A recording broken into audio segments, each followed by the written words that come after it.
Yes, students, this is the final video lecture on the adventures of Toto. We had discussed so far the episodes of Toto's adventure, one after another, where he made so many mischiefs. How we see that how he actually destroyed the entire room of the writer by tearing the ornamental paper in the wall, by tearing the school blazer of the writers. Again, how he was mischievous at how mischievous he was at Dehradun railway platform. Again, how the family donkey Nana was totally disturbed and annoyed by this monkey, and how he almost he nearly succeeded in boiling himself alive. So all these episodes we discussed so far.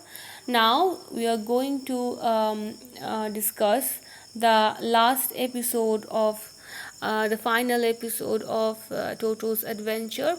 Yes, so let's get started. If there is a part of the brain especially devoted to mischief, that part was largely developed in Toto. Well, he was always tearing things to pieces. Whenever one of my aunts came near him, he made every effort to get of her hold of her dress and tear a hole in it. Okay.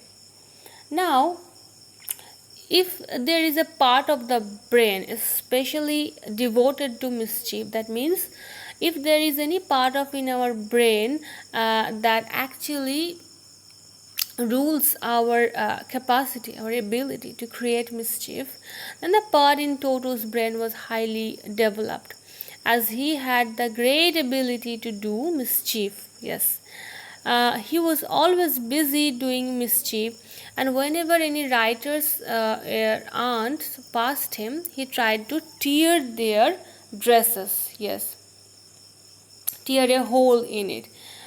One day at lunchtime, a large dish of pulao stood in the center of the dining table. We entered the room to find Toto stuffing himself with rice. My grandmother screamed, and Toto threw a plate at her. One of my aunts rushed forward and received a glass of water in the face. When grandfather arrived, Toto picked up the dish of pulao and made his exit through a window.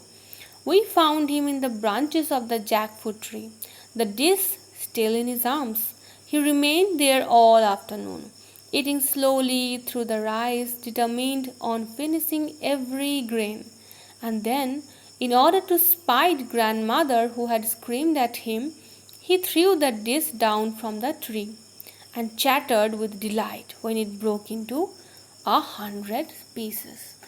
Now, this mischief actually uh, really seems quite unbearable for the family members of the writer. So, one day, what happened at lunchtime? Sorry, a large dish of pulao stood in the center of the dining table. So, the writer again recollects another incident when Toto created a lot of mischief. At lunchtime, a dish of rice was placed on the dining table. When the family reached to eat, they found that Toto started eating the rice. The writer's grandmother shouted at Toto. In response, what did he do? He threw a plate at her. When the writer's aunt, tried to catch Toto, he threw a glass of water in their face. When the grandfather arrived, Toto left the place through a window with the dish of rice along him. And Toto, we found him in the branches of jackfruit tree. So he remained there all the afternoon. So the entire afternoon he spent sitting on a branch of the jackfruit tree and determined to eat all the rice. As the grandmother had screamed again on him, had screamed at him. He threw the dish down from the tree after eating the rice, and he threw the dish and it broke into several pieces. and he chattered. The noises made by monkey chattered with delight when it broke into 100 pieces. So obviously, after this incident, obviously Toto was not the sort of pet we could keep for a long. Even grandfather realized that we are not well to do and could not afford the frequent loss of curtains and wallpaper.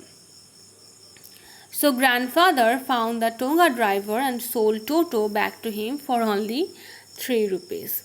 Now, a Toto was not sort of the pet that we could keep for long. That means that finally the grandfather realized that the Toto should not be kept at this home, as the family of the writer was not that rich, that well-to-do family who could afford the frequent loss of dishes, clothes, curtains, and wallpaper. And because that, here you can see that so grandfather found the Tonga driver again, and sold Toto back to the same Tonga driver for the sum of only 3 rupees. So you see that the grandfather bought this animal for the sum of 5 rupees, but he was very desperate to get rid of him, so he just sold back him only for 3 rupees. Now, the story is based on the experiences of people who keep animals as pets, and the theme thus deals with the outcome of the interaction between humans and animals. It shows that not all animals can adapt themselves to human way of life, and you need to behave responsibly in a good environment too, and you need to teach someone the importance of discipline. But somehow not all animals can adapt themselves, as I told you, to human way of life. This is basically the theme. So the family was totally fed up with the activities, and finally the grandfather decided to return Toto. The same grandfather who actually started loving Toto, he actually took Toto with him on his trip to Dehradun. The same grandfather decided to return him to the same Tonga driver. Okay, yes. So one must maintain the discipline in order to live with each other. This is the moral of the story. Yes, that's it. Well, I believe that you see that the mastery of the writer here, how beautifully in a simple lucid language he narrated the entire thing here. And I'd like to recommend that all of you should actually start reading the writings of this writer Ruskin Bond. There are other writers like Rudyard Kipling too, in order to enhance your knowledge of this language, of course. And of course you need to grow the habit of reading too. Well, after listening to this video, if you have any doubts, you can ask me. Okay, thank you.